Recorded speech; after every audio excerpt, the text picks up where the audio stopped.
Mereka memuji alam tapi lupa dengan yang mengatur alam. Salawat dan salam kepada penghulu alam semesta, Nabi Muhammad sallallahu alaihi wasallam. Beliau itulah yang karenanya alam semesta ada. Karena beliau Sayyidina Adam dicipta. Oleh karena itu kita perlu berterima kasih kepada beliau, karena beliaulah kita ada. Nikmat besar ini yang tak terhingga adalah menjadi umat Nabi Muhammad sallallahu alaihi wasallam. Dalam hadis Imam Tabarani dan Hakim At-Tirmizi disebutkan ada 12 orang, 12 nabi berdoa ingin menjadi umat Nabi Muhammad sallallahu alaihi wasallam. Yang hadir ini pernah nggak berdoa begitu dulu? Nggak tahu ya. Ada yang ingat nggak? Di alam dulu, di alam kapan gitu berdoa menjadi umat Nabi Muhammad SAW? Nggak ada. Lalu kita diberi nikmat menjadi umat beliau, maka syukur ini tiadalah terhingga. Semoga kita menjadi hamba-hamba yang bersyukur berterima kasih.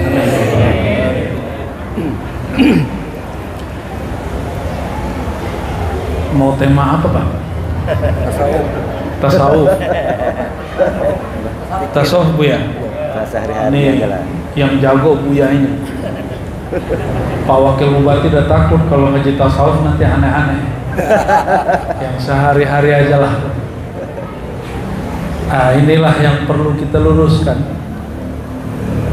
Sehari-hari itu ternyata kita sudah bertasawuf. Jadi kita sudah bertasawuf bahkan setiap hari. Kalau bangun tidur baca doa apa? Ilazi, bukan bismika, bukan bismikallahumma ya? Oh. Bangun tidur baca apa? Alhamdulillahilladzi ahyana ba'dama amatana wa itu tasawuf pertama itu. Segala puji bagi Allah, terima kasih ya Allah yang telah membangunkanku dari kematianku. Setelah aku dimatikan, aku dihidupkan kembali. Dalam tasawuf ada namanya mati sebelum mati. Tiap malam kita begitu. Jadi nggak usah khawatir kalau ngaji tasawuf. Tasawuf itu nggak berat. Saya ngaji tasawuf dari umur 11 tahun, Pak. Sampai sekarang nggak gila.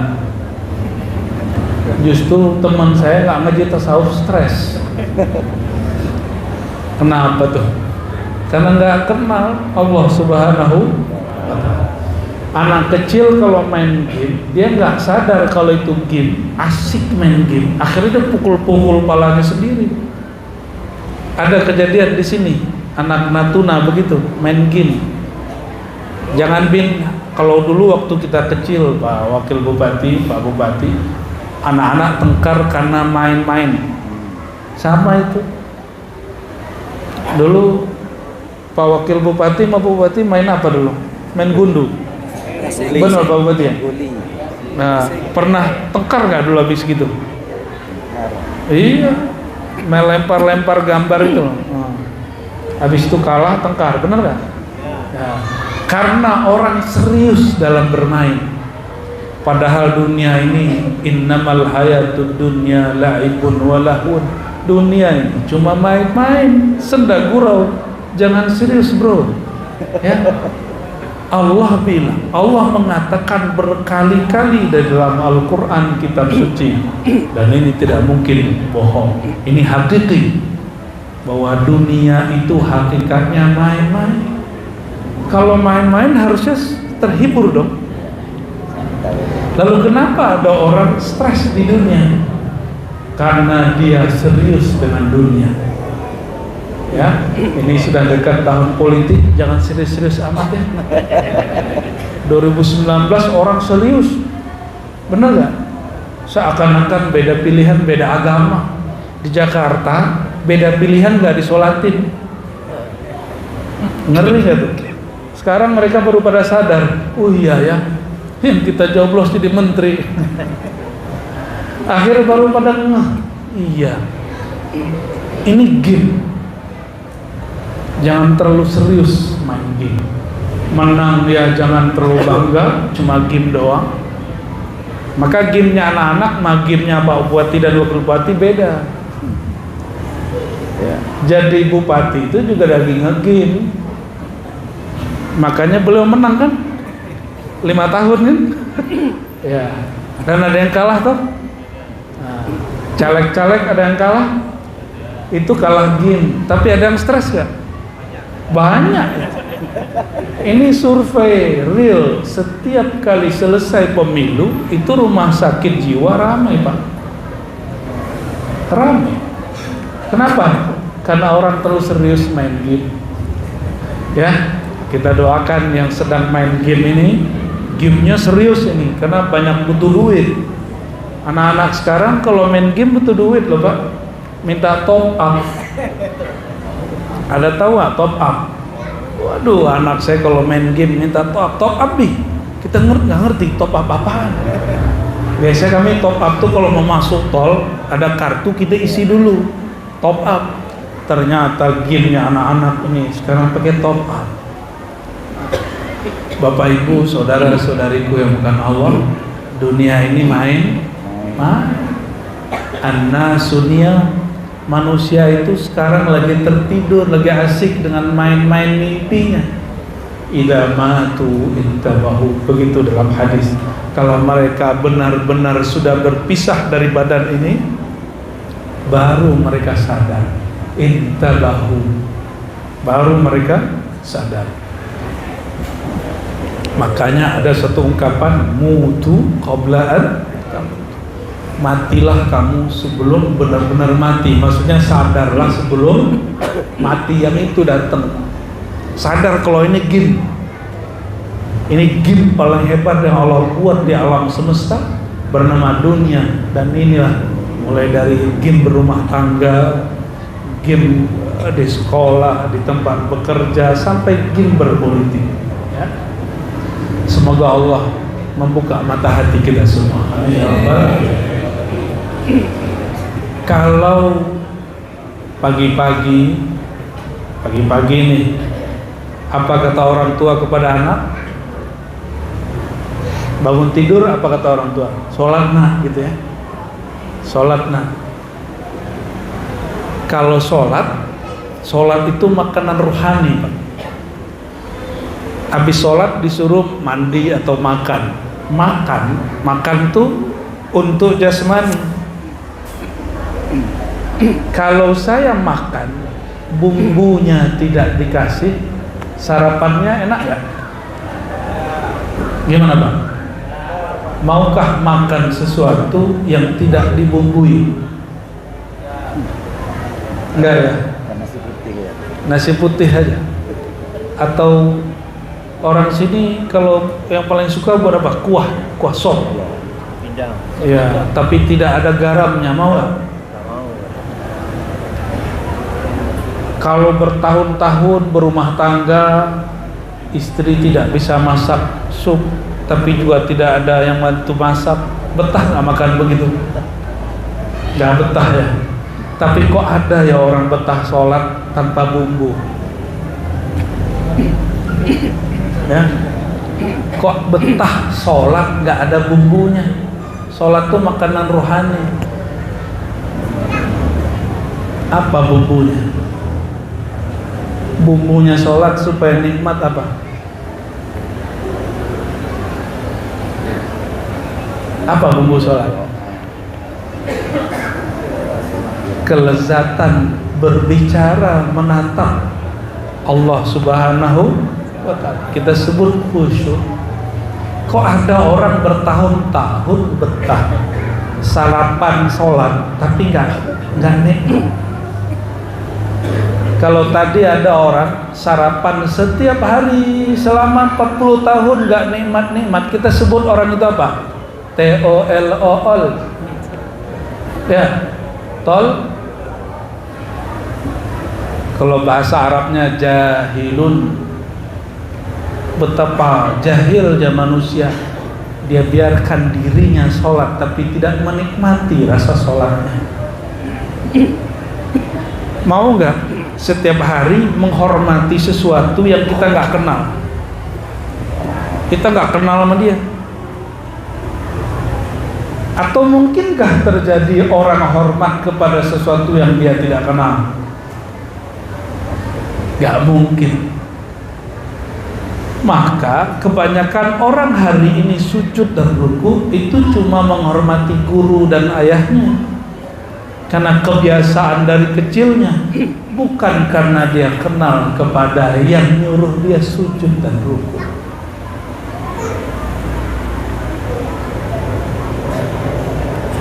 Kalau Pak Bupati dan Pak Wakil ini nyamar pakai baju kaos, orang nggak tahu, nggak ada patwal.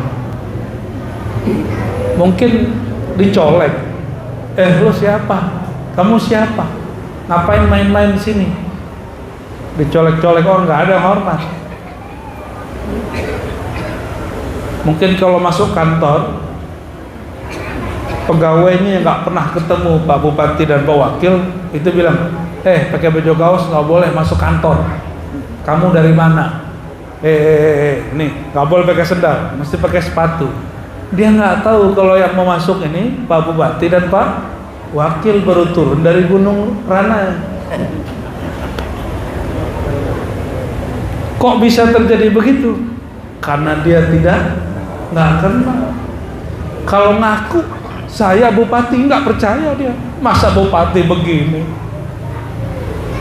Saya dulu di Jakarta itu pernah makan di tempat bubur kacang hijau tepi jalan. Terus mereka pada nanya-nanya tentang pesawat ke temannya. Itu nanti gimana caranya? Saya nyeletuk, lagi asik-asik bahkan nyeletuk, jawab cara naik pesawat, saya beli pesawat. Apa kata dia? Masa kamu tahu? Kalau orang naik pesawat nggak mungkin makan di warung saya. Itu ngomongnya begitu ya. Nggak tahu dia kalau saya hampir tiap hari naik pesawat. Tapi begitulah, seperti itu orang kalau nggak tahu. Saya pernah datang ke kampus, itu dibentak Pak sama Satpam, karena saya ke kampus pakai sarung. Nggak boleh masuk sini, nggak boleh parkir. Ini khusus buat dosen. Saya diam, senyum aja. Iya Pak. Abis itu datang lagi satpam yang satu lagi. Kamu siapa? Kok parkir di sini? Itu baru agak kesal tuh. Akhirnya saya ngomong, tahu kamu tuh siapa? Saya siapa Pak? Kamu baru kerja di sini. Saya sudah kerja di sini sekian tahun. Saya dosen di sini. Itu agak emosi Pak. Tapi habis emosi, saya kasihan sama dia.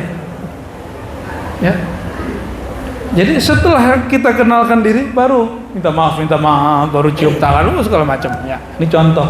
Dan itu bukan sekali dua kali, karena sering ke kampus pakai sarung. Orang ke kampus biasanya pakai apa? Pakai celana. Ya, kayaknya harus ada nanti ngajar pakai sarung gitu, harus ada gitu di kampus nanti. Tapi itu tanda si satpam dia bekerja dengan baik. Benar nggak? Ya. Saya kalau ada satpam begitu sebenarnya senang. Cuma karena nanyanya berkali-kali dan itu bukan satu orang, dua orang. Ya, akhirnya egois kita muncul. Bapak Ibu yang bukan Allah, maksud saya nyebut begini apa? Kita ini baru hormat orang kalau kenal. Orang itu nggak ada beban menghormati sesuatu kalau dia kenal siapa yang dia hormati. Maka kenapa sholat itu selama ini jadi beban? Karena orang tidak kenal siapa yang dia sembah. Itu inti tasawuf. Berarti tasawuf itu basic atau tinggi? Basic. Ini yang disebut oleh Imam Junaid al-Baghdadi awwalu ibadatin, ibadah pertama itu adalah ma'rifatullah, mengenal Allah. Orang kalau sudah kenal Allah, apapun profesinya jadi ibadah. Ibadahnya pemimpin apa? Beliau ini kan pemimpin, ibadahnya adil dan amanah. Kalau ibadah saya apa? Apa yang saya tahu, saya amalkan, saya sampaikan, begitu Bu ya. Ya. Ibadahnya pegawai apa? Mengerjakan apa yang menjadi tugas dia secara jujur juga. Begitulah ibadah. Ya.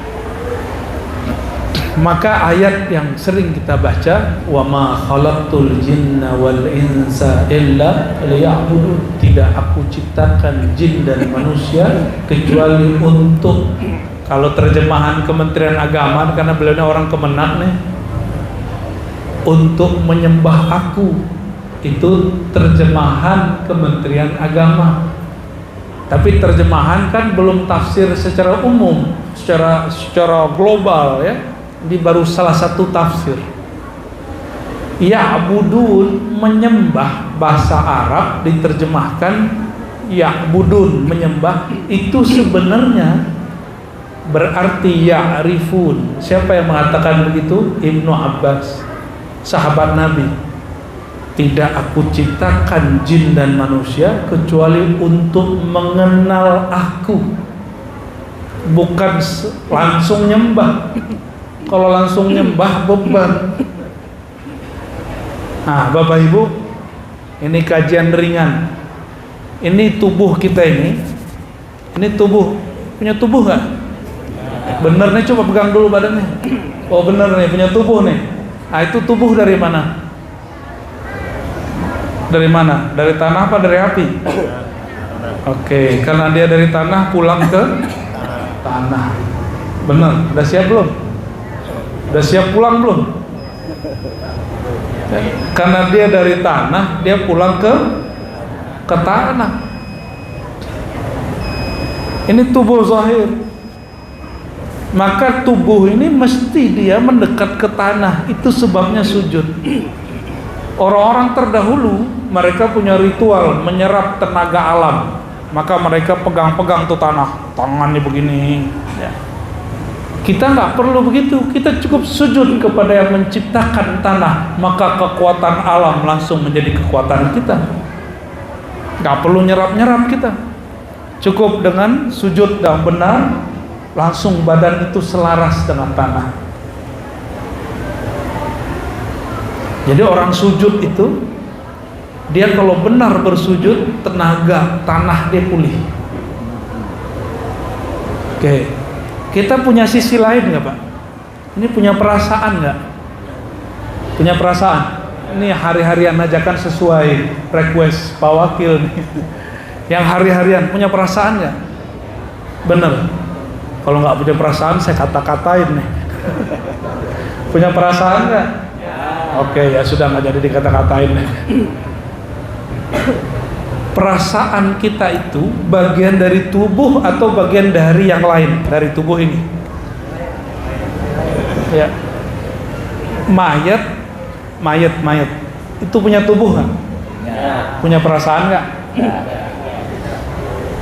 Nggak ada ya? Bener.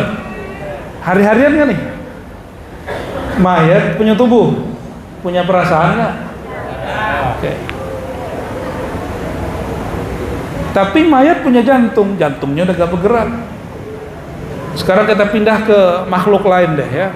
Si guguk kalau kata orang Natuna apa? Aso. Kalau aso di Padang itu asap ngebul. Nah, si aso itu kasar nggak ngomong gitu? Kasar ya? Standar. Si aso itu punya jantung nggak? Punya. Kita punya? Oh berarti bukan jantung ini perbedaan kita dengan si aso. Oke, coba cek. Ayam punya jantung nggak? Kambing punya jantung? Berarti bukan jantung itu khasnya manusia. Coba cek. Itu kucing punya otak nggak? Punya. Kambing? Anjing? Asok apa? Asok. Punya semua? Berarti kekhususan manusia bukan pada otak. Apa khususnya kita dibandingkan hewan-hewan dan orang yang sudah mati? Kolbu. Akal itu hanya alat. Akal itu cuma alat. Alat ini mesin pemutarnya apa? Ada yang memutarnya nafsu, ada yang memutarnya kolbu. Tergantung siapa yang memutar akal kita. Maka di Quran disebut lahum qulubun yaqiluna biha. Ada orang yang kolbunya jadi alat pemutar akalnya, tapi ada enggak. Kalau yang tidak, ulaika kal an'am, mereka seperti binatang ternak yang memutar akalnya nafsunya. Nah, akal kita mikirnya setiap hari apa? Makan, makan, makan, kawin, duit, duit, gitu kan? Kalau begitu ya sama deh. Hah? Bener, hidup untuk makan atau makan untuk hidup? Makan untuk hidup atau hidup untuk makan? Yang hidup untuk makan itu binatang ternak. Kalau makan untuk hidup, itu lain. Itu baru manusia. Tapi hari ini banyak orang ngomong begini, yang penting setiap hari bisa makan, Pak. Berarti hidup dia untuk makan. Jangan mau naik kelas. Orang kalau cuma hidup untuk makan, maka dia siap menjadi hidungnya dicolok, nanti patuh kepada tuannya walaupun yang dikerjakan tidak benar. Mau begitu ya. Tapi kalau kolbunya yang mengendalikan dia, kolbu dia yang membuat dia bisa berpikir, kolbu itu hanya menatap kepada Allah. Setiap sholat baca wajah tuh nggak? Ini hari-hari ya, wajah tuh. Aku hadapkan wajahku kepada pencipta langit dan bumi. Itu yang menghadap siapa? Tubuh ini atau kolbu? Benar. Sudah terasa belum? Sudah terasa belum? Coba berani nggak ngadep mama Pak Bupati, Pak Wakil, tapi pakaiannya nggak sopan kalau di kantor? Berani nggak? Nggak berani. Kita mah guru SD aja nggak berani. Mesti pakai sepatu rapi, pakai baju rapi, mau hadap. Karena yang ditatapnya adalah baju. Allah yang ditatapnya apa? Allah nggak natap baju. Baju itu hukum syariat. Yang ditatap Allah itu kolbu. Ya, hadisnya sahih itu. Innallaha yanzuru ila qulubikum. Allah jika menatap ke dalam kolbumu.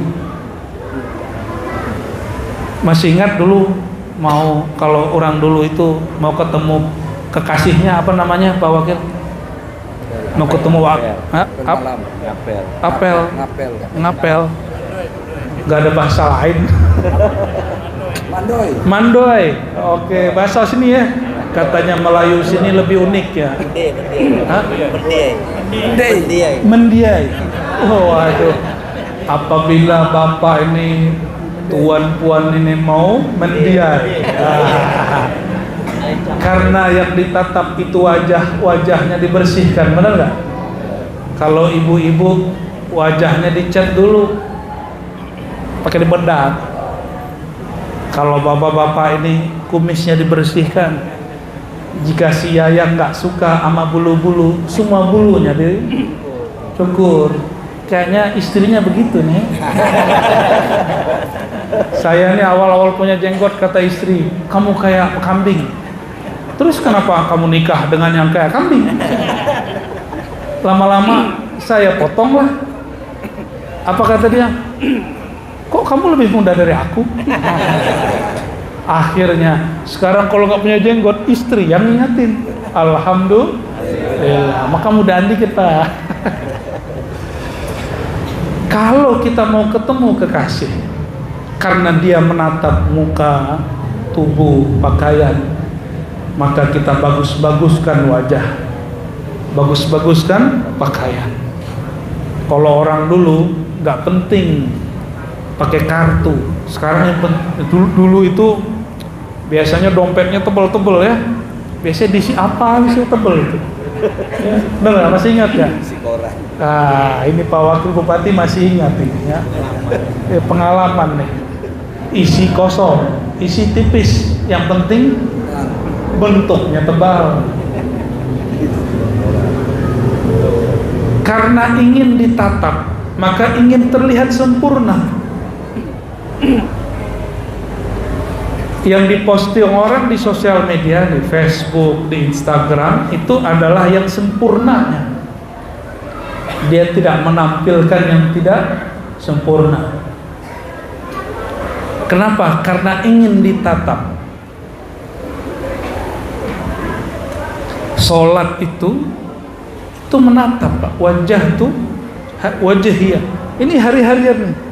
Masa ada orang tiap hari ngomong apa saja terus dia nggak ngerti? Kira-kira kalau ada orang bicara sesuatu tiap hari yang dia nggak ngerti, itu orang apa namanya? Orang gila. Jadi yang gila itu yang belajar tasawuf atau yang nggak belajar tasawuf? Kalau belajar tasawuf nggak mesti bisa bahasa Arab, karena Allah bisa semua bahasa. Cukup yang mampu bahasa Arab, yang santri, yang ulama, yang kiai. Kami yang dari pesantren perlu bahasa Arab, karena tugas kami membaca kitab-kitab suci. Betul Bu ya? Coba bapak-bapak ini nggak semuanya belajar pesantren. Lalu saya bilang, cara khusyuk itu engkau mesti bisa bahasa Arab. Stres semua. Kalau begitu Abu Jahal, Abu Lahab lebih khusyuk. Betul nggak? Kenapa Abu Jahal, Abu Lahab masih kafir? Berarti tidak syarat orang mengerti yang disembahnya pakai bahasa, nggak mesti. Allah yang menciptakan bahasa, termasuk bahasa orang Natuna ya. Yang bahasanya sampai sekarang saya belum paham-paham juga. Ya maklum belum sehari sampai di sini. Tapi bahasa kolbu sama semua. Bahasa kolbu sama semua. Karena Allah menatap ke dalam kolbu, maka jika hendak menghadap kepada Allah, bersihkan kolbunya. Berani nggak? Apa tadi Pak? Mendai ya Pak? Mendai. Berani nggak mendai tapi nggak mandi? Hah? Nggak berani ya? Mau nambah lagi Pak? Nanti di demo yang di belakang. Beranikah ketemu kekasih, baju kita baju kemarin yang masih bau? Nggak berani. Beranikah handphone kita dibuka kekasih, di dalamnya ada foto yang lain? Paham maksudnya? Kalau ketemu gimana? Bisa perang dunia ke-10, bukan ketiga lagi. Sang kekasih melihat ada wajah perempuan lain atau laki-laki lain di dalam handphonenya. Kalau orang zaman dulu foto di dompet, benar nggak? Ah, sekarang nggak level. Sekarang foto udah masuk.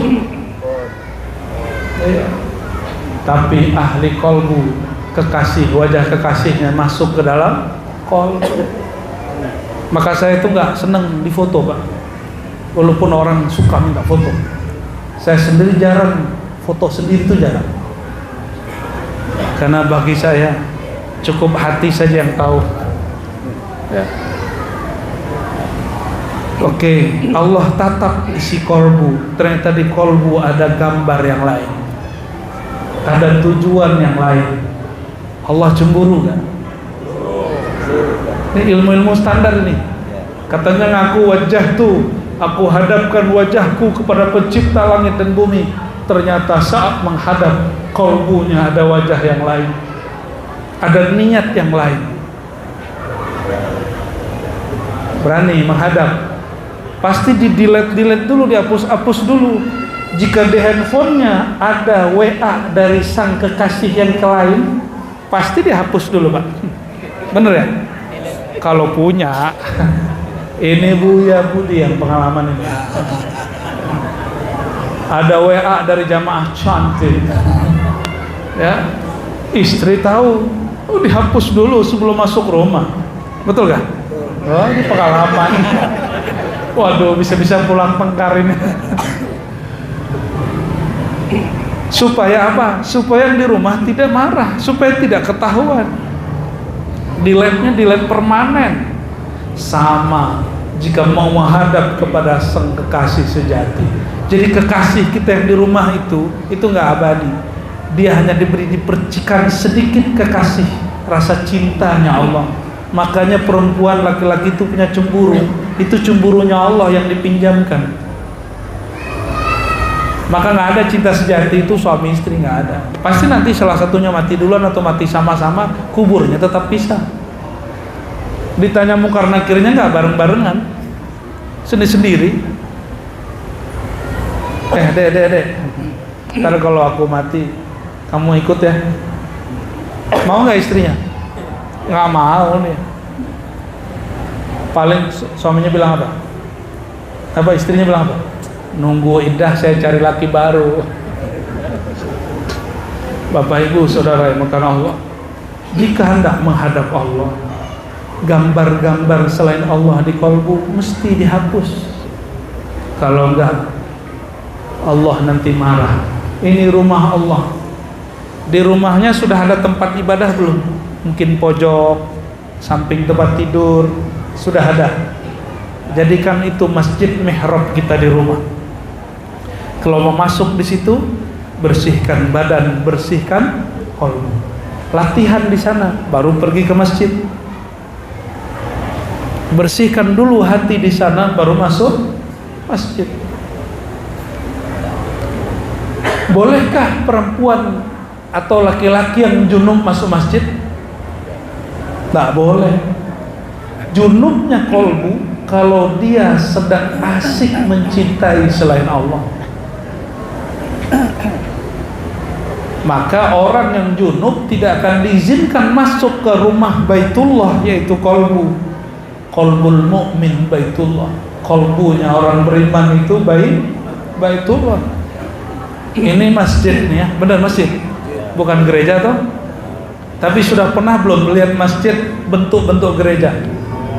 Sudah pernah. Berarti yang penting itu bukan kubahnya, yang penting itu kalbu yang zikir di dalam masjid. Benar. Kalbu yang berzikir dalam masjid, sehingga disebut masjid itu masjid tempat sujud karena kalbu sujud di dalamnya. Ini kubahnya 100 tapi nggak ada orang zikir di sini. Masjid atau candi atau museum. Jangan-jangan ini museum. Maka jamaah yang makan Allah, sebelum menghadap Allah, kenapa disyariatkan berwudu? Wudu itu tidak hanya membersihkan diri dari hadas, tapi yang paling penting adalah membersihkan kalbu dari gambar-gambaran selain Allah Subhanahu wa ta'ala. Itulah rahasianya. Kenapa wudu tidak sempurna jika yang berwudu tidak menyebut nama Allah di dalam kalbunya. La wudu'a liman lam yadhkur ismallah. Tidak sempurna wudu seseorang jika dia tidak menyebut nama Allah, jika dia tidak berzikir di dalamnya padanya. Jadi nanti kalau wudu nggak usah mikirin yang lain, cukup zikir, ya. Nggak usah lama-lama juga wudunya, sekali, 2 kali, 3 kali, nggak usah lebih. Nah, di saat berwudu tidak hanya yang dibersihkan wajah, iktikadkan sedang membersihkan wajah, kalbu. Kolbu ini kalau tidak kenal Allah maka dia cari muka kepada makhluk, maka dia niat. Disinilah muncul orang ingin cari muka. Cari muka itu bahasa Arabnya apa? Cari perhatian. Ya, bentuk amalnya riya. Riya itu ru'yatul amal, melihat diri kita beramal di depan orang. Itu riya. Mempamerkannya itu disebut dengan sum'ah. Jadi ibadah ke masjid supaya dilihat orang. Datang ke masjid, ke pengajian karena nggak enakan sama pengurus, sama teman, sama Pak Bupati, Wakil Bupati. Oh, kalau kemarin saya baru habis ngisi di daerah Depok, tapi bukan di kotanya, di kampung-kampung. Sebelum kita naik, saya nyesal juga datang lebih cepat. Itu caleg-caleg semua naik dan mereka berlomba-lomba. Kenalkah Tuan dengan saya? Saya caleg partai ini. Kenalkah Tuan dengan saya caleg partai ini. Mohon doa restunya. Ada yang elegan dikit ya, dia panggil anak-anak, terus dia kasih game. Habis itu dia kasih duit ya. Tunggu saya sampai 2024. Macam-macam ya. Jadi macam-macam cara orang. Ternyata di wilayah tempat saya ceramah itu, caleg-caleg diberi kesempatan untuk kampanye gratis. Ya, seharusnya mereka tunduk sama ustadz, karena yang membuat daya tarik jamaah ramai itu siapa? Ustadznya.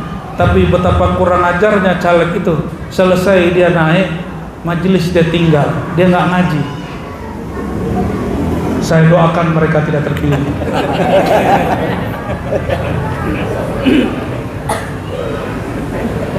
Kok jadi begitu ya? Begitu orang hari ini Pak, cari muka. Kalau bahasa kitanya pencitraan. Pencitraan itu boleh, karena Sayyidina Adam itu citranya Tuhan. Allah mengenalkan salah satu keindahannya melalui Sayyidina Adam. Bahkan Sayyidina Muhammad itu adalah mazhar wujudillah, adalah cara Allah mengenalkan dirinya kepada alam itu lewat Nabi Muhammad SAW. Kita ini nggak ada yang melihat Allah toh? Nggak ada? Ada yang pernah lihat Allah nggak di dunia ini? Kan nggak ada. Ada yang aku lihat Allah, saya tanya, emang yang kamu lihat kayak gimana? Kamu pejam mata Rozi, rasakan ada warna hitam. Saya pejamlah mata. Betul gelap. Apa kata dia? Itulah Tuhan. Ngeri itu Pak Wakil. Nggak tahu dia ngaji di mana lah ini orang ini. Ya. Kok mengatakan Tuhan itu hitam? Ternyata nggak lama habis itu kejadian aneh-aneh ya. Bapak Ibu Saudara Saudari yang bukan Allah, inti kajian malam ini sederhana aja. Inilah yang disebut di hadis Imam Tirmizi, kita ini gak ada yang bersih dari dosa. Nanti di akhirat ada orang dihisab. Kalau dihisab itu berarti diperiksa oleh malaikat yang bertugas seperti malaikat penyidik, kayak orang penyidik di sini. Lalu disidangkan, ada hisab, ada mizan, disidangkan. Hasilnya keluarlah laporan, semua daftar keburukan, mulai dari ujung rambut sampai ujung kaki ada maksiatnya. Selesai disidang. Ternyata sidang itu berkali-kali, nggak hanya di sini, ada sidang dalam sidang, ada sidang setelah sidang. Ada orang naik banding. Nanti di sana juga sama.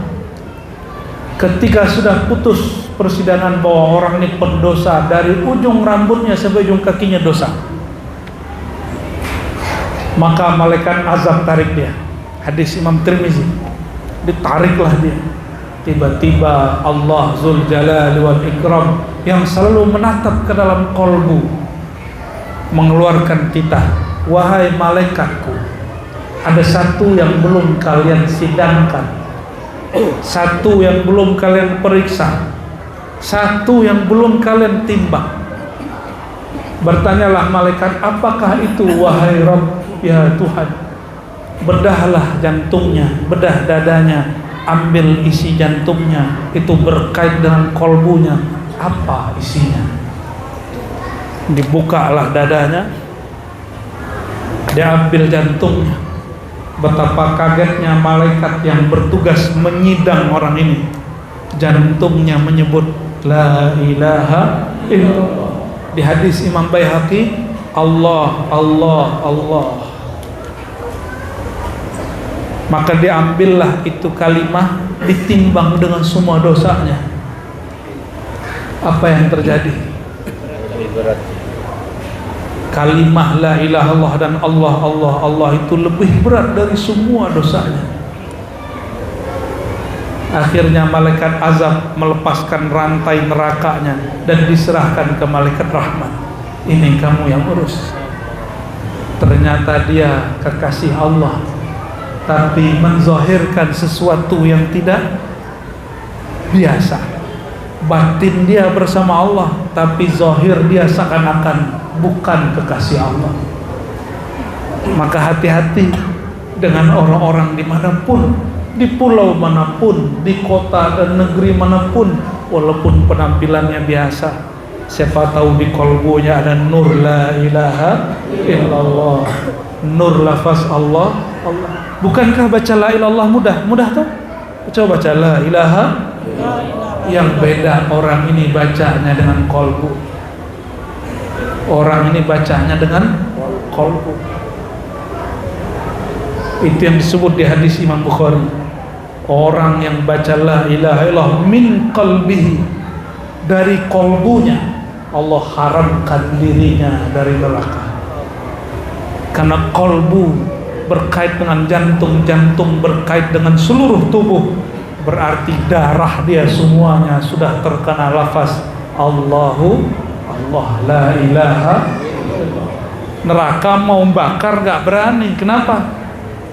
Karena darahnya bau kalimah la ilaha illallah. Seandainya malaikat azab bawa dia masuk neraka, itu neraka api gak bisa bakar, malah menyusahkan malaikat di neraka. Dan itu ada Pak nanti. Kalau Bapak Ibu ini nggak percaya, masuk neraka duluan ya. Insya Allah nanti itu terjadi ya. Nanti orang kalau nggak percaya, akan ada 1-2 hamba Allah yang disiksa. Api setiap kali mendekat, apinya padam. Api setiap kali membakar, apinya padam. Ternyata di dalam tubuh orang ini berdiri kalimah Allahu Allah. Bapak Ibu yang bukan Allah, inilah oleh-oleh pada malam ini. Mari pelajari cara membaca nama Allah di dalam Quran. Di sini banyak guru-guru, kiai-kiai yang mereka punya sanad keilmuan zikir tentang ini, ambil dari mereka. Ya, nggak usah jauh-jauh ke Jakarta, sama ke Padang. Ya, cari dari orang yang ahli di dekat sini, supaya tidak susah-susah berguru. Ya. Adapun kajian-kajian yang ada di YouTube itu cukup sebagai motivasi.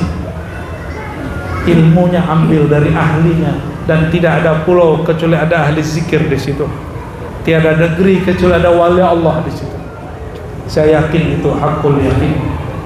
Barangkali itu Pak Bupati, Pak Wakil, jamaah semua, semoga sedikit oleh-oleh kolbu ini bisa membuat kita semangat untuk mengenal Allah Subhanahu wa taala. Amin ya rabbal alamin. Wa sallallahu ala sayyidina Muhammad. Subhanakallahumma wa bihamdika asyhadu an la ilaha illa anta astaghfiruka wa atubu ilaik. Assalamualaikum warahmatullahi wabarakatuh.